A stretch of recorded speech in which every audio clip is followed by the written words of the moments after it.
Hello everyone.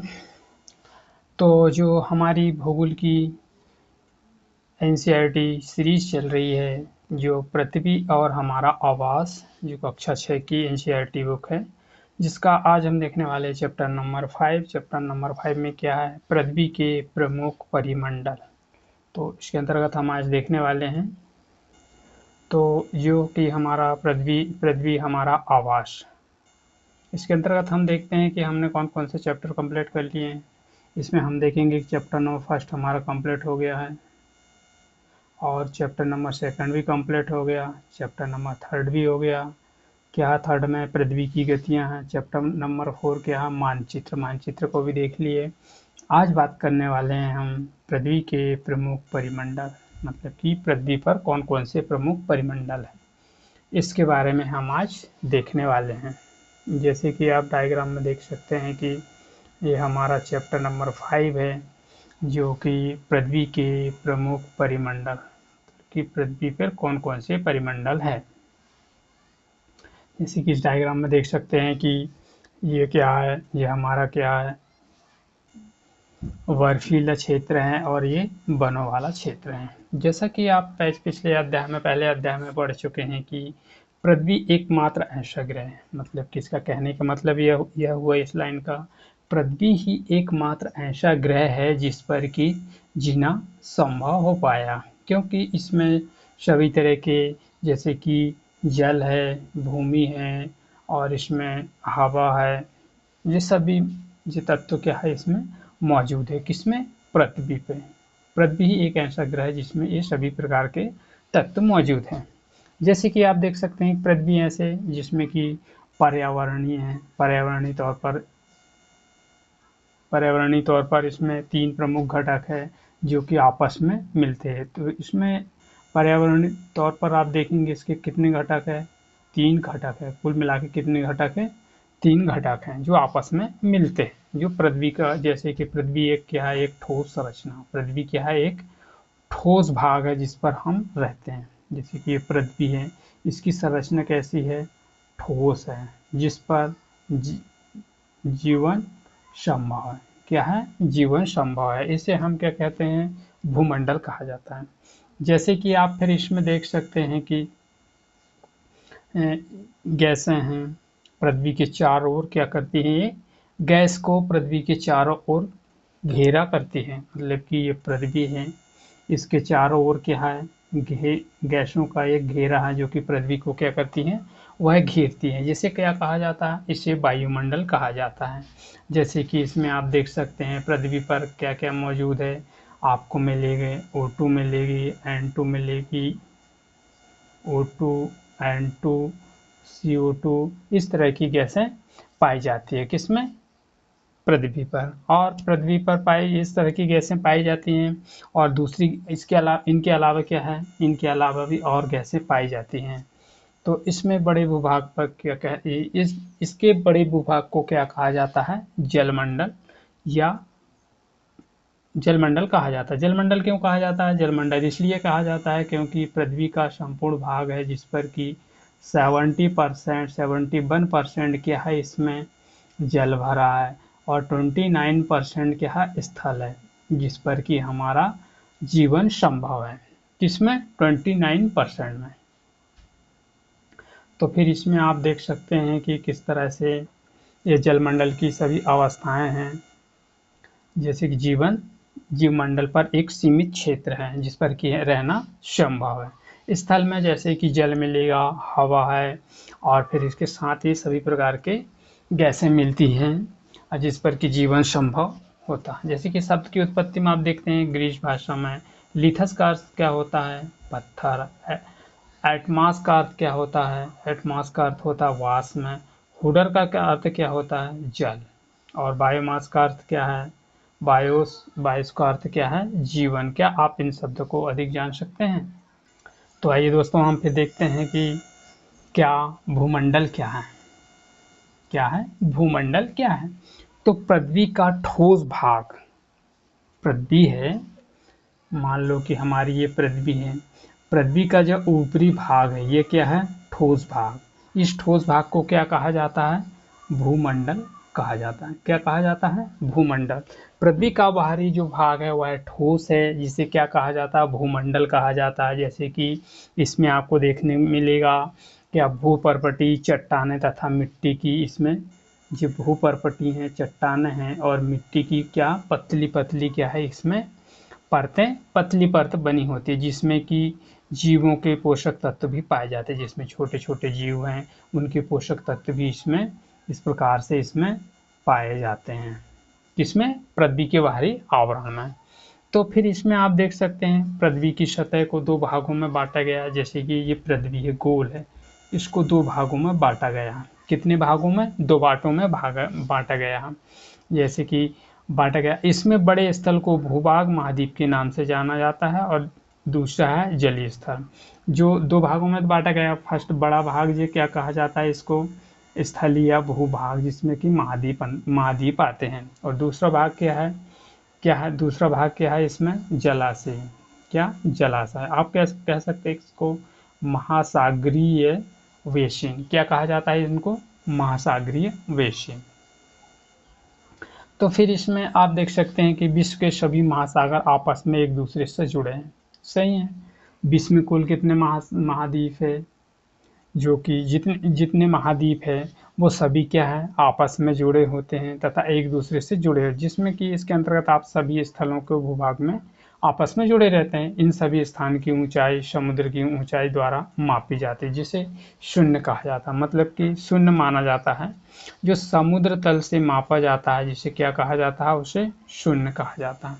जैसे कि आप देख सकते हैं जो हमारे क्या है महाद्वीप है, जैसे कि आप देख सकते हो first, second, third, fourth, fifth, six और ये एंटार्क्टिका। टोटल कितने महाद्वीप है हमारे?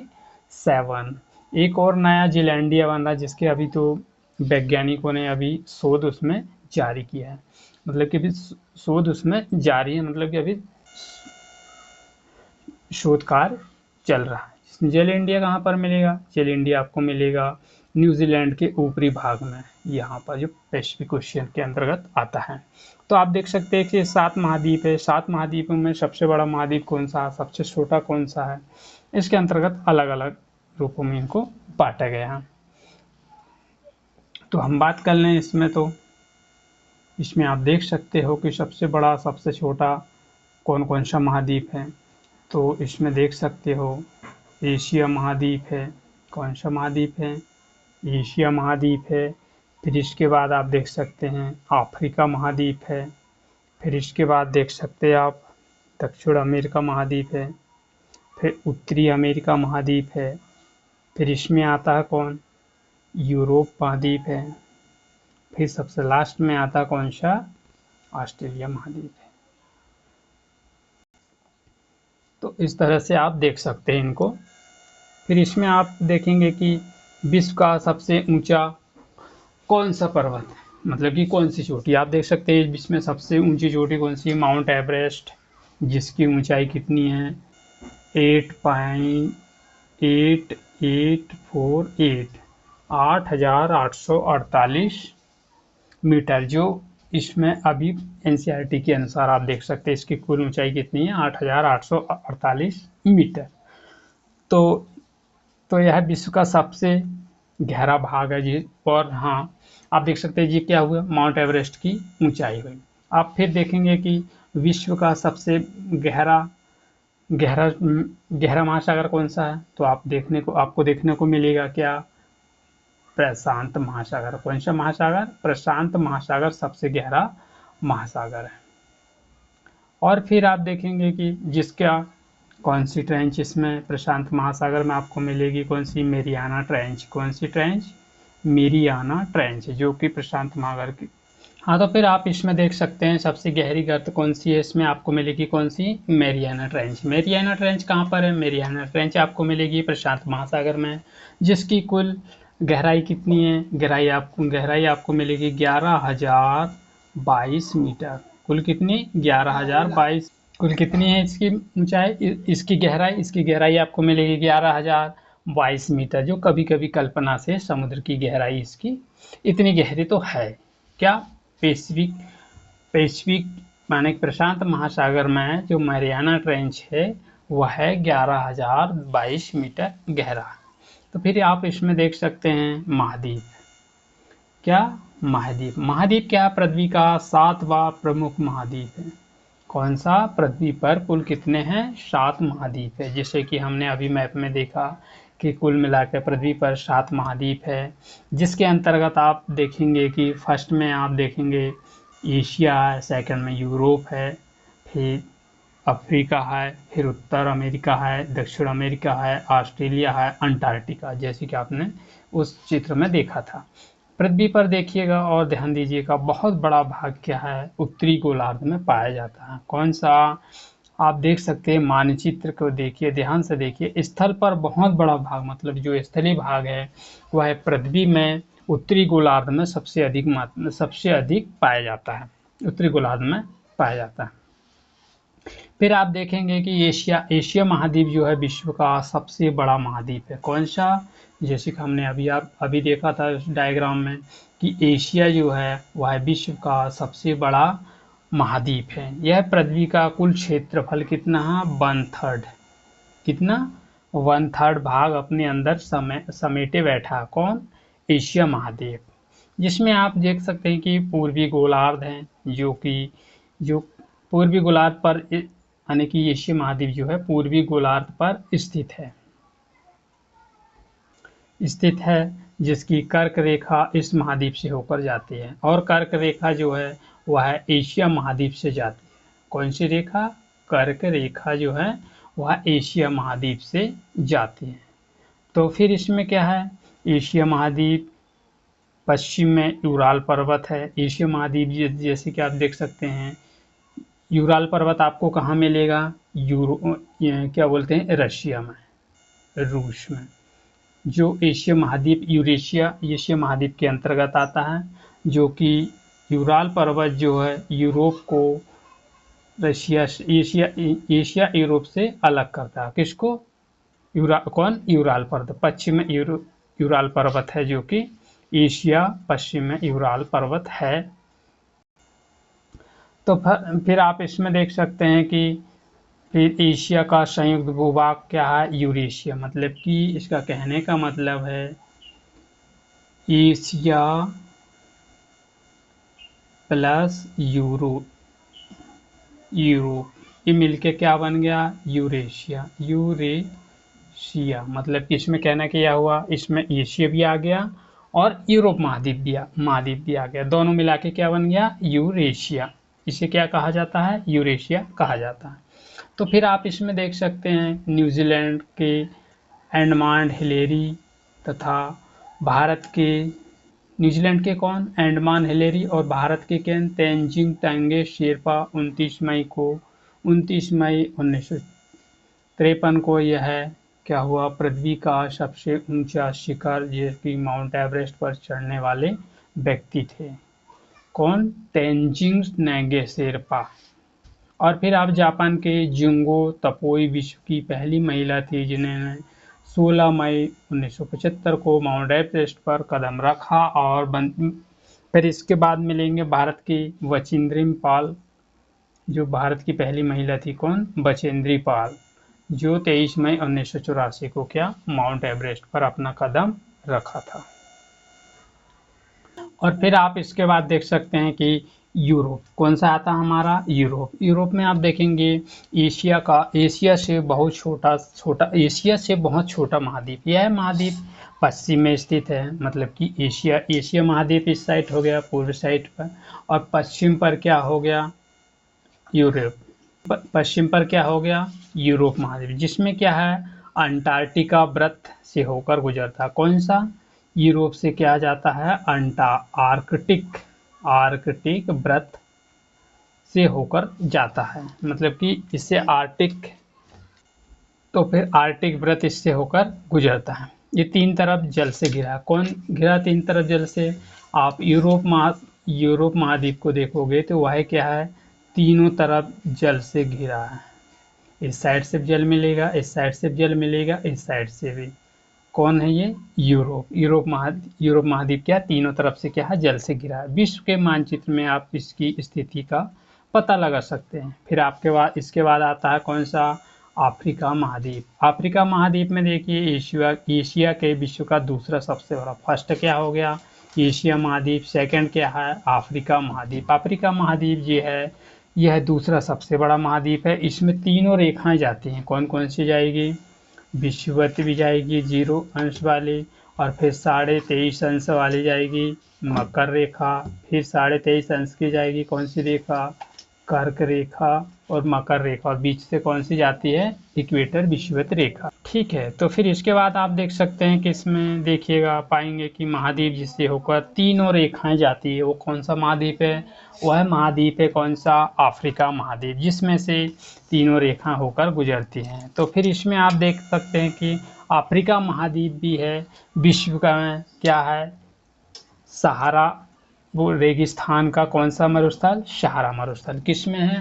अफ्रीका महाद्वीप में। अफ्रीका महाद्वीप में ही विश्व का सबसे बड़ा रेगिस्तान है, जिसे हम सहारा मरुस्थल के नाम से जानते हैं। यह महाद्वीप के चारों ओर क्या है? समुद्र से घिरा है। कौन सा? सहारा मरुस्थल जो है महाद्वीप के चारों ओर क्या है इसके? आप जी इसमें देख सकते हैं। मैं बनाता हूँ आपके लिए। जैसे ये हो गया हमारा कौन सा? अफ्रीका महाद्वीप। तो सहारा डेजर्ट आपको कहाँ मिलेगा? यहाँ पर मिलेगा। तो इसके साइड क्या हो गया? यहाँ भी जल है, यहाँ भी जल है, यहाँ भी पूरा जल है, यहाँ तक भी जल है। तो ये क्या है? तीनों साइड, चारों साइड क्या है? यह पानी से घिरा है। इस कारण इसमें क्या है कि तो इसके चारों ओर क्या है? जल भरा है। इसकी सबसे बड़ी नदी आपको यहाँ से जाती है। कौन सी नदी? जाके क्या है, कहाँ पर मिल जाती है? मेडिटेरियन सी में। ये कौन सी नदी है? यह है नील नदी। कौन सी नदी? नील नदी। अफ्रीका की सबसे बड़ी नदी, जो कि अफ्रीका से होकर जाती है, जिस पे आप मानचित्र में देख सकते हैं कि कर्क रेखा, मकर रेखा, विषुवत रेखा, ये तीनों भागों से इससे यहाँ से जाएगी क्या? विषुवत रेखा। यहाँ से जाएगी क्या? मकर रेखा। यहाँ से जाएगी क्या? कर्क रेखा। ये तीनों रेखाएं इस महाद्वीप से होकर गुजरती हैं।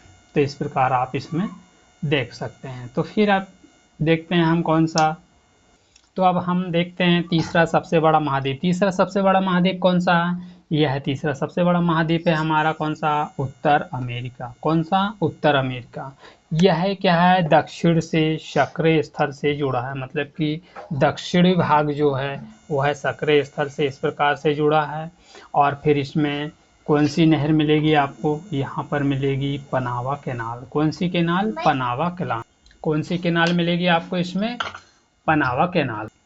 तो फिर इसमें आप देख सकते हैं, इसमें उत्तर अमेरिका है, दक्षिण अमेरिका है, भारत है, इसकी तुलना की जा सकती है। यह क्या है? स्थल का सबसे सकरा भाग है। यह 2 स्थलों पर 2 भागों में बटा हुआ है। जैसे कि आप देख सकते हैं इसमें यहाँ पर कौन सी कैनाल मिलेगी? पनावा कैनाल मिलेगी। ये क्या? मैक्सिको की खाड़ी है।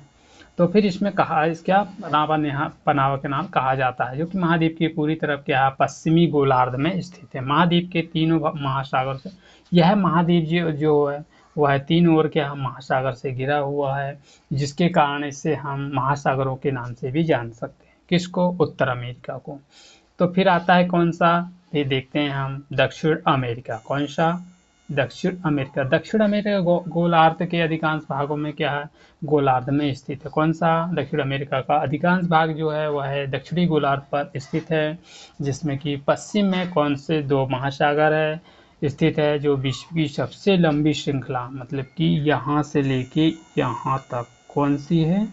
विश्व की सबसे लंबी श्रृंखला कौन सी है? यहाँ पर आपको देखने को मिलेगी एंडीज पर्वत श्रृंखला, जो कि विश्व की सबसे बड़ी पर्वत श्रृंखला है, जो उत्तर से दक्षिण तक फैली। मतलब कि आप यहाँ से देख सकते हैं, यहाँ से उत्तर है तो यहाँ तक चिली के एंडिंग पॉइंट तक जाके मिल जाती है।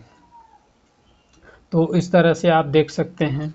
तो फिर इसमें आगे देखते हैं हम, यह कौन सी? एंडीज पर्वत श्रेणी है। परंतु यहाँ पर आप देख सकते हैं ब्राज़ील में कौन सा एक वन पाया जाता, वन क्षेत्र है कौन सा, अमेजान वन, जो अमेजान नदी बहती है, कौन सी, अमेजान नदी बहती है। यहाँ पर लंग्स का क्या बोलते हैं इसको, ब्राज़ील है, जिसमें ब्राज़ील, बोलीविया है, और इसके ऊपर के जो राज्य है वो, सॉरी राज्य नहीं, देश हैं, इसके अंतर्गत आप इसमें इसे विश्व में पृथ्वी का लंग्स भी कहा जाता है। किसको, दक्षिण अमेरिका, पृथ्वी का लंग्स कहा जाता है, किसमें, ये दक्षिण अमेरिका में, क्योंकि दक्षिण अमेरिका में बहुत से यहाँ पर बहुत घने वन पाए जाते हैं, जो अमेजान वन है, और वहीं से क्या है, अमेजान नदी भी जाती है, किसमें, दक्षिण अमेरिका महाद्वीप में। तो फिर आप देख सकते हैं ऑस्ट्रेलिया, कौन सा महाद्वीप, ऑस्ट्रेलिया। ऑस्ट्रेलिया विश्व का सबसे छोटा महाद्वीप है, क्या है, यह है विश्व का सबसे छोटा महाद्वीप है, जिससे कि कौन सी रेखा जाती है, इससे आप देखेंगे कि ये ऑस्ट्रेलिया से कौन सी रेखा जाती है, यहाँ पर से जाती है मकर रेखा, कौन सी रेखा जाती है, मकर रेखा। यह चारों ओर महासागर, मतलब कि इस साइड भी, इस साइड भी, इस तरफ भी, इस तरफ भी, यह महाद्वीप एक ऐसा महाद्वीप है जिसके चारों ओर क्या है, जल भरा हुआ है, क्या है, जल से घिरा हुआ। आप इस साइड देखोगे तो यहाँ पर कौन सी वो मिलेगी, यहाँ पर मिलेगी ग्रेट बैरियर रीफ, कौन सी रीफ, ग्रेट बैरियर रीफ, किसमें, ऑस्ट्रेलिया में। जब हम इस ग्रेट बैरियर रीफ के बारे में जब विश्व भूगोल पढ़ेंगे ना, तो उसमें हम देख लेंगे मैप में कि कहाँ पर कौन सी है रीफ है, इसके बारे में हम जब मैपिंग की क्लास होगी उसमें हम देख लेंगे। तो फिर इसमें हम देख सकते हैं कौन सा, अब अंटार्कटिका। अंटार्कटिका महाद्वीप क्या है, तो अंटार्कटिका महाद्वीप एक बड़ा महाद्वीप है। अंटार्कटिका महाद्वीप क्या है, एक बहुत बड़ा महाद्वीप है, इसमें क्या है, इसके चारों ओर क्या है, यह बर्फ से ढका हुआ है, और यह बहुत ही ठंडा प्रदेश है, यानी ठंडा प्रदेश ने ठंडा महाद्वीप है, जो कि दक्षिणी गोलार्ध में स्थित है, दक्षिणी ध्रुव पर स्थित है, इस महाद्वीप के मध्य में स्थित है। चूंकि यह दक्षिणी ध्रुव में स्थित है, यह हमेशा क्या, बहुत मोटी सी, जैसे कि मैंने आपको बतलाया, यह क्या है, इसमें सदा बर्फ से ढका रहता है, इस प्रकार से यह है स्थानीय निवास, क्योंकि यह बहुत ठंडा प्रदेश होने के कारण इसमें कि मानव का रहना असंभव, क्योंकि मनुष्य की बॉडी टेम्परेचर, उसका टेम्परेचर ठंडा होने के कारण वहाँ जीवन असंभव है, मतलब कि ज़्यादा देर तक वहाँ पर रह नहीं सकते हैं। सिर्फ वहाँ पर शोध वेधशालाएं हैं जिसकी शोध कार्य के लिए बनाई जाती हैं। जैसे कि आप देख सकते हैं कि भारत की एक शोध संस्था है जिसे मैत्री और दक्षिणी गंगोत्री के नाम से प्रसिद्ध है, मतलब कि भारत की दो वेधशालाएं हैं जो कि मैत्री और दक्षिणी गंगोत्री, कहाँ पर, इस अंटार्कटिक महाद्वीप में। तो फिर इसमें आप देखेंगे कि जलमंडल क्या है, पृथ्वी को नीला ग्रह क्यों कहा जाता है, तो इसमें एक सवाल बन सकता है। तो पृथ्वी को नीला ग्रह इसलिए कहा जाता है क्योंकि यहाँ पर 71% क्या भाग है, यह जल से घिरा हुआ है, इसी कारण पृथ्वी को क्या क्या कहा जाता है, नीला ग्रह कहा जाता है। और पृथ्वी में मात्र 29% भाग है जिस पर कि जीवन संभव है, जिसमें आप देख सकते हैं महासागर भी हैं, नदियां हैं, तालाब है, झीलें हैं, ये और भूमिगत ये सभी प्रकार की जलमंडल एवं जलवाष्प भी इसमें उपस्थित या सम्मिलित रहते हैं। पृथ्वी पर पाए जाने वाले 97% अधिक भागों में महासागर हैं, मतलब कि पृथ्वी पर 97.5% पर क्या है, भागों पर क्या है, महासागर है, जिसमें कि जल पाया जाता है। कितने प्रतिशत, 97.5%। परंतु इसमें इतना है कि खारा बहुत ज़्यादा है, सिर्फ इसमें आप समझ सकते हैं 2.7 या 2.5 के आसपास ही जितना जल है वह है पीने योग्य है, बाकी सभी क्या है, वह सभी खारा पानी जो कि समुद्र में है, जिसका यूज़ हम पीने के लिए नहीं कर सकते। जैसे कि आप इसमें देख सकते हैं, इनको दर्शाया गया है, उत्तर अमेरिका है, दक्षिण अमेरिका है, यूरोप को, और क्या है, एशिया सबसे बड़ा है, अफ्रीका है, फिर ऑस्ट्रेलिया है, और अंटार्कटिका। ये क्या है, 1 2 3 4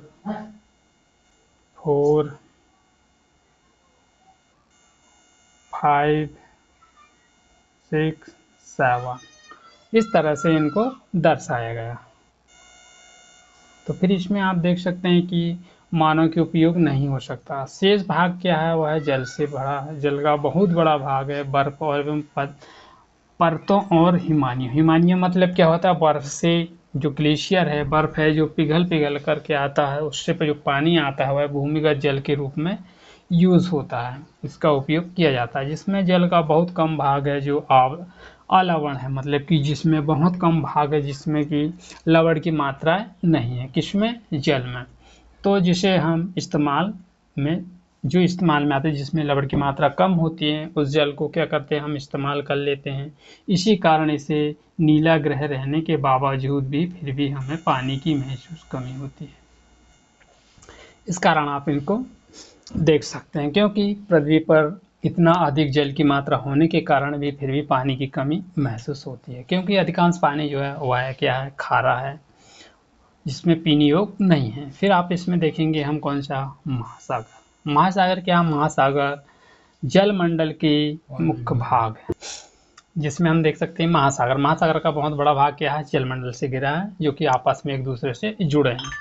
तो आप देखेंगे इसमें महासागरीय जलाशय हमेशा क्या होता है, ये गतिशील होते हैं। कौन सा, महासागरीय जलाशय क्या है, वह हमेशा गतिशील होते हैं। जिसमें आप देख सकते हैं कि इसमें कि जैसे कि ये तालाब है, इस प्रकार की ये क्या है, तरंगे उठती हैं। ये तरंगे क्या है, हवा चलने के साथ साथ ये तरंगे क्या हैं, धीरे धीरे उठती है। जैसे कि आपको मैं ब्लाइंड स्लाइड लेता हूँ, इसमें बतलाता हूँ। जैसे कि ये क्या है, हमारा समुद्र है। समुद्र में ये क्या है, छोटी छोटी लहरें चल रही हैं। जब यह लहरें बहुत अधिक मात्रा में जैसे बड़ी होकर ऐसे ऐसे उठते जाती है, ऐसे इस साइड से जब उठते उठते जाएगी, तो ये क्या होता है, इसमें क्या है कि बहुत ज़्यादा ज्वार भाटे या सुनामी आने के कारण ही इस प्रकार की संरचनाएं बनती हैं। इसे क्या कहते हैं, इसे ज्वार भाटे या समुद्री लहरें कहा जाता है।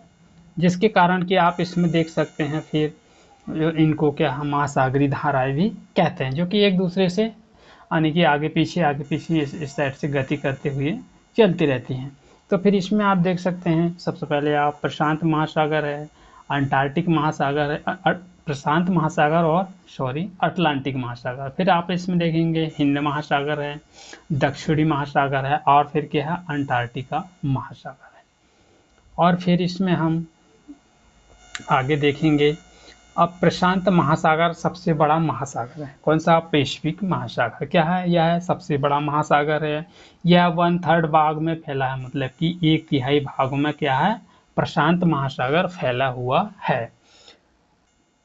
और इसके बारे में हमने देख चुके थे कि इसका सबसे बड़ा गहरा भाग क्या है, वह मैरियाना ट्रेंच है, जो कि 11,022 मीटर गहरी गर्त है, इसकी मैरियाना ट्रेंच की। जो फिर इसमें अटलांटिक महासागर दूसरा सबसे बड़ा महासागर है। कौन सा महासागर, अटलांटिक महासागर। ये 2 महासागर है जिसे हम कहते हैं एसेप्ट। क्या है ये, एसेप्ट की आकार की है, आकार के हैं, जिसके इसमें क्या है, अटलांटिक महासागर, इधर क्या है, आर्टिक महासागर। ये दोनों महासागर में से एस आकार के दिखता है। तो फिर आप इसमें देखेंगे महासागर जो तटरेखा में तुरंत ही या दंतुरित तटरेखा है, जो कि पोताश्रय या पत्तनों के पर ये आदर्श स्थिति है, जिसमें व्यापार की दृष्टि से आप सबसे बड़ा व्यस्तम मार्ग समझ सकते हैं, क्योंकि इसमें इस साइड से इस साइड जाने के लिए क्या है, समुद्री रास्ता होता है। समुद्री रास्ते से व्यापारी मार्ग, मतलब कि यहाँ पर जहाज़ों की सहायता से एक इस स्थान से लेके इस स्थान से, मतलब ये समुद्र है, देश के किनारे में क्या है, छोटे छोटे बंदरगाह होते बने रहते हैं। इस बंदरगाह से ये समुद्र का रास्ता है, जिसमें कि जहाजी तौर पर यहाँ से यूरोप तक जाने का उनका मार्ग बनता है, जिससे कि वह सामान का ले जाने के लिए बहुत मात्रा में इनका उपयोग किया करते हैं। जैसे कि इससे फिर आपको जाने के मिलेगा क्या, हिंद महासागर एक ऐसा महासागर जिसका नाम किसी देश के नाम पर ही है। कौन सा, हमारा कौन सा, इंडियन ओशियन क्या है, यह किसी भी देश के नाम पर पहला हिंद महासागर है। तो इसमें आप देख सकते हैं कि यह क्या है, भारत महासागर। एक क्या है, ये त्रिभुजाकार का। कौन सा है, त्रिभुजाकार का, मतलब कि ये भारत हो गया, फिर इनसे देखेंगे आपके यह ट्राइंगल स्पेस आकार का है। कौन सा? हिंद महासागर। फिर इसमें दक्षिणी महासागर अंटार्कटिका महाद्वीप है, जिसके चारों ओर क्या है? अंटार्कटिक महाद्वीप है, जो कि 60 अंश के दक्षिणी अक्षांश पर फैला हुआ। कौन सा? अंटार्कटिका महाद्वीप जो है वह है 60 डिग्री अंश दक्षिणी अक्षांश में फैला, मतलब कि नीचे वाला भाग जो है वह है ये वाला अंटार्कटिका वाला, ये क्या है? 60% क्या है? दक्षिणी गोलार्ध पे फैला हुआ है। फिर इसमें दोनों ध्रुव है, जिसमें उत्तरी ध्रुव व्रत है और उत्तर ध्रुव के चारों ओर फैला है। कौन सा? प्रशांत महासागर। एक छल्ले जैसी आकृति है तथा इसमें छल्ले जैसी आकृति वाले शकरा है, मतलब कि ऐसे जाए फिर इस टाइप से यह क्या है? सकरा है।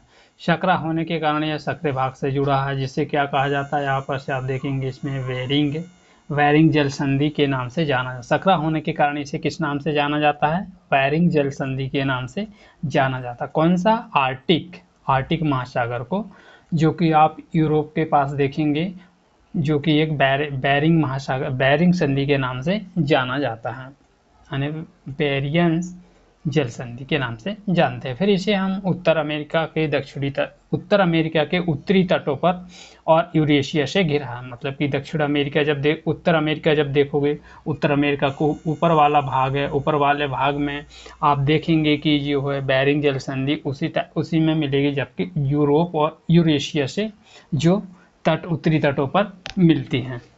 तो फिर इसमें आप देखेंगे कि जैसे कि आप वहीजात है, आयनमंडल है, फिर मध्यमंडल है, फिर समताप, मतलब कि समताप मंडल है, सोममंडल है। सोममंडल में क्या है? सोममंडल में क्या? हवाई जहाज उड़ने की उड़ते हैं, मतलब इससे ज़्यादा की टेम्परेचर नॉर्मल है। फिर हम देखते हैं इसमें वायुमंडल। वायुमंडल क्या है?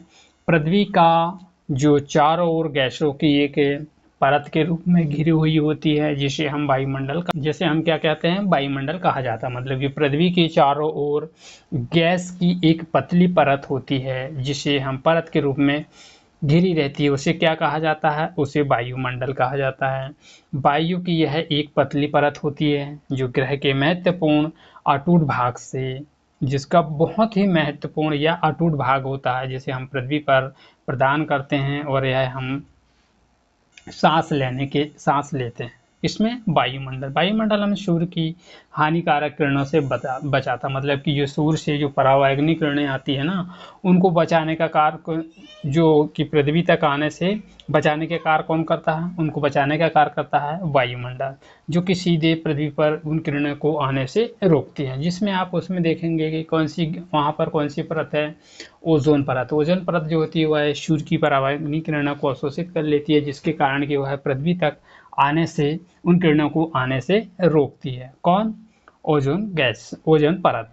कौन सी? सूर्य की परावैंगनी किरणों को।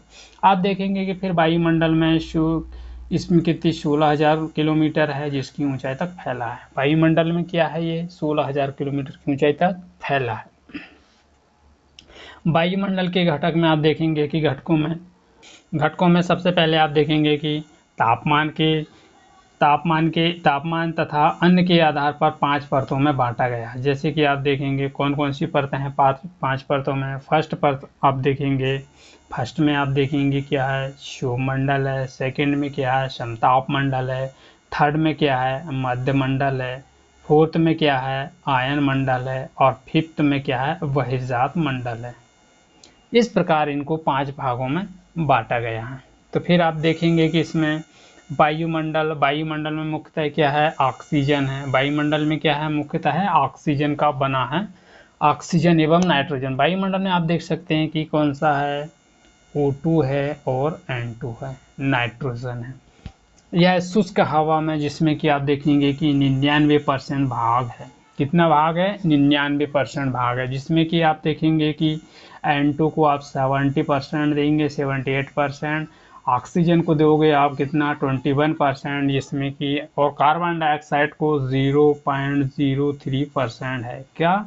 कार्बन डाइऑक्साइड कितना? 0.03%। तो फिर इसमें आप देखेंगे नाइट्रोजन प्राणियों के लिए बहुत ही, नाइट्रोजन जो है वह प्राणियों के लिए बहुत ही आवश्यक है, क्योंकि इसके बिना संभव नहीं है। और कार्बन डाइऑक्साइड भी है बहुत कम मात्रा में। कौन है कम मात्रा में? Carbon dioxide. जैसे कि आप एक पर्वतारोही को देख सकते हैं कि उनके पास हमेशा क्या रहता है? गैस यानी कि ऑक्सीजन सिलेंडर रहता है, क्योंकि जैसे जैसे भी ऊपर बढ़ते जाते हैं चोटी में चढ़ने के लिए, तो टेम्परेचर कम होते जाता है, जिसके कारण कि वहाँ पर ऑक्सीजन की कमी होती है। ऑक्सीजन ना मिलने के कारण, पर्वतारोही के कभी ऑक्सीजन ना मिलने के कारण उनकी नाकों से क्या निकलने लगता है? खून निकलने लगता है। खून निकलने का कारण है कि वह वहाँ का टेम्परेचर उनको ज़्यादा है, बॉडी के टेम्परेचर से ज़्यादा हो जाता है। तो फिर इसमें आप देखेंगे नाइट्रोजन कार्बन डाइऑक्साइड की मात्रा मिलती है, जैसे कि थोड़ी सी ऊष्मा अवशोषित करती है। जैसे पृथ्वी एक क्या है? एक गर्म रहती है, जिसके कारण पृथ्वी का टेम्परेचर क्या रहता है? वह है गर्म रहता है। पृथ्वी वृद्धि के लिए आवश्यक है, क्योंकि पृथ्वी पर वृद्धि होती है जिसके लिए वह आवश्यक है। ऊंचाई तथा ऊंचाई के तापमान पर वायुमंडल का घनत्व भी भिन्नता आती है। ऊंचाई के कारण जैसे जाएंगे तो वायुमंडल में क्या आती है? और घनत्व के साथ साथ क्या आती है? भिन्नता भी आती है। समुद्र तल पर स्थित होती है, जो कि पर्वतारोही के, जैसे कि मैंने आपको बतलाया, जो पर्वतारोही को जिन कठिनाइयों का सामना करना पड़ता है, ऑक्सीजन सिलेंडर भी लेके जाना पड़ता है, जैसे कि मैंने अभी बतलाया आपको।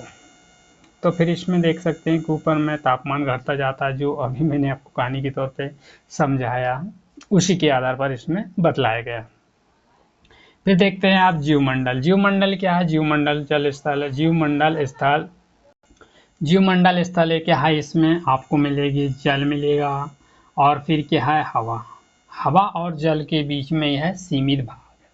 मतलब कि जीवमंडल एक ऐसा मंडल है जिसमें कि जल एवं हवा दोनों ही बीच में एक सीमित भाग होता है, मतलब कि दोनों को बराबर भागों में रखा गया। वह भाग है जहाँ पर क्या है? जीवन संभव है, क्योंकि जीवन के लिए क्या है? जल भी आवश्यक है और हवा भी आवश्यक है। यदि दोनों में से कोई एक ना मिले तो जीवन ही संभव नहीं हो पाएगा, क्योंकि वह जीवों में बहुत सी प्रजातियां जो सूक्ष्म जीवों या जैसे बैक्टीरिया को लेकर बहुत बड़े स्तनधारियों में आकार पाए जाते हैं। बैक्टीरिया को लेकर जो स्तनधारी होता है उसमें बहुत बड़ा आकार पाया जाता है, जिसके कारण की है सभी मनुष्य सहित सभी प्राणियों में जीवित रहने के लिए एक दूसरे में जीवमंडल से जुड़े रहते हैं, क्योंकि जीवन के लिए जीवमंडल का होना अति आवश्यक है। अति आवश्यक उनसे भी ज़्यादा है कि इन दो चीज़ों का भी होना बहुत ही अति आवश्यक है, जैसे कि जल और वायु,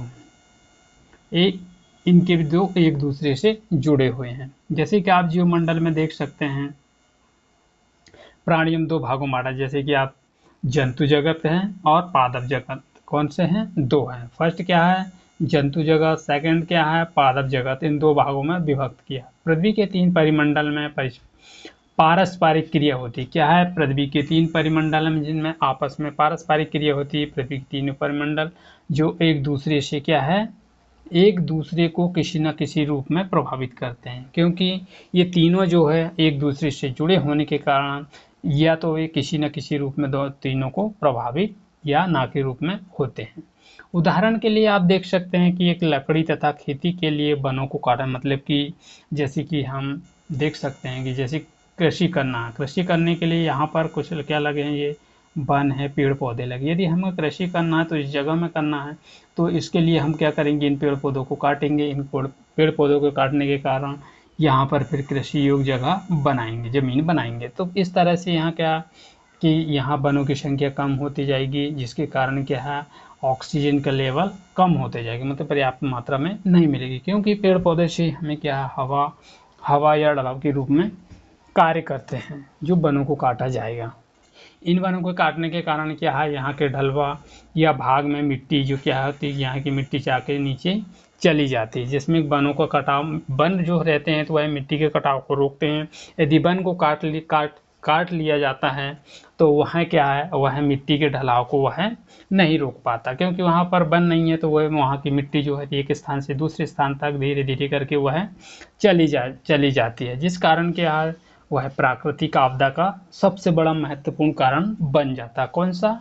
यानी कि इस तरह की मिट्टी को कटाव होने के कारण वह एक स्थान से दूसरे स्थान चली जाती है, जिसके कारण प्राकृतिक आपदा आने के बहुत अधिक संभावना बढ़ जाती है। जैसे कि आप देखते हैं पृथ्वी पर भूकंप में से पृथ्वी की सतह को परिवर्तन होते हैं, जैसे कि सुनामी के कारण आप देखेंगे कि अंडमान एवं निकोबार द्वीप समूह का कुछ भाग जो है वो पानी में डूब गए, क्योंकि वहाँ पर इस प्रकार के झीलों का निर्माण नदियों दूषित पदार्थों से प्रभावित होने लगे, उन पर जीवन या मानव का इस्तेमाल लायक नहीं रह गई।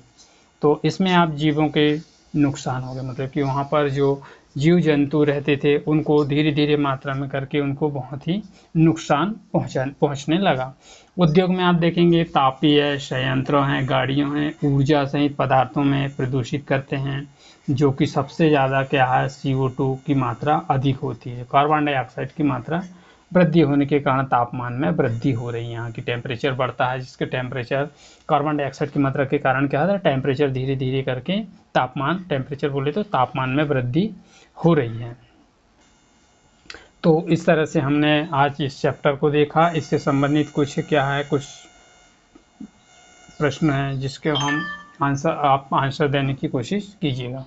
तो फर्स्ट है क्या है इसका क्वेश्चन है, पृथ्वी के 4 प्रमुख परिमंडल कौन कौन से। जैसे कि हमने देखा इसके बारे में बतलाना है।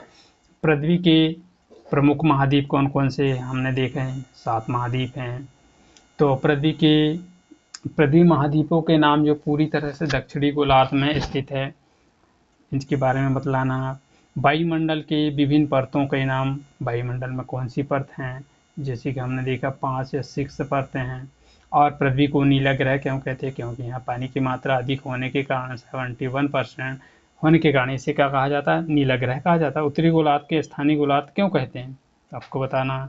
जीवित प्राणियों के लिए जीवमंडल क्यों आवश्यक है, ये भी बतलाना है। और फिर आप इसमें देखेंगे सही और गलत। तो कौन सा पर्वत श्रृंखला एशिया महाद्वीप में यूरोप से अलग करती है, आप देखेंगे कि यूराल जो इस साइड क्या है एशिया, इस साइड क्या है यूरोप। फिर आप देखते हैं कि उत्तर अमेरिका दक्षिण अमेरिका में कैसे जुड़ा है। उत्तर अमेरिका और दक्षिण अमेरिका किस से जुड़ा है, स्थल संधि से, जल संधि से, नहर से, क्या है जल संधि से। और फिर वायुमंडल में किस प्रकार की गैस है, सर्वाधिक है नाइट्रोजन मिलेगी आपको 78%, ये सही है।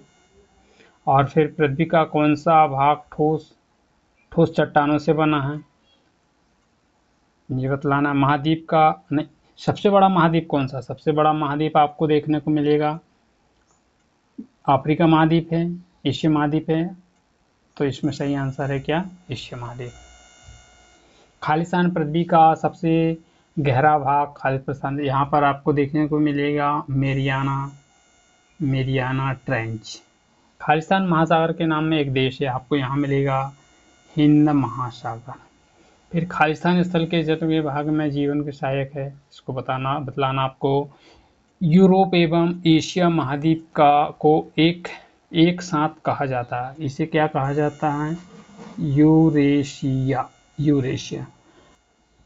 पृथ्वी का सबसे ऊंचा पर्वत श्रृंखला, पृथ्वी पर सबसे ऊंचा पर्वत शिखर आपको कौन सा मिलेगा, माउंट एवरेस्ट, जिसकी ऊंचाई कितनी 8,848 मीटर। तो इसमें दिया गया है मानचित्र के आधार पर विश्व के मानचित्र में आप महाद्वीपों को अलग अलग काटें और उन्हें छोटे से आकार में क्रमशः सजाएं। और फिर विश्व की मानचित्र रेखा के अलग अलग काटें और उन्हें एक साथ चित्र में खंडित करें, पहेलियों के रूप में जोड़ें। इस प्रकार से आपको बतलाया गया। विश्व के मानचित्र के बारे में आप दर्शाइए, यूरोप है, एशिया है, अंटार्कटिका है, फिर दक्षिण अमेरिका है, ऑस्ट्रेलिया है, हिंद महासागर है, प्रशांत महासागर है, अटलांटिक महासागर, यूराल पर्वत है तथा पनावर संधि। तो दोस्तों इस प्रकार हमने आज चैप्टर 5 कंप्लीट कर लिए। तो फिर आने वाले वीडियो में हम देखेंगे चैप्टर 6। यदि सेशन आपको अच्छा लगा हो तो इसे लाइक करें, शेयर करें और मेरे चैनल को सब्सक्राइब कर लें और बेल आइकन बटन को प्रेस कर दें, जिससे कि आने वाले वीडियो की नोटिफिकेशन आपको मिल जाए। तो इसके लिए thank you for all of you. जय हिंद।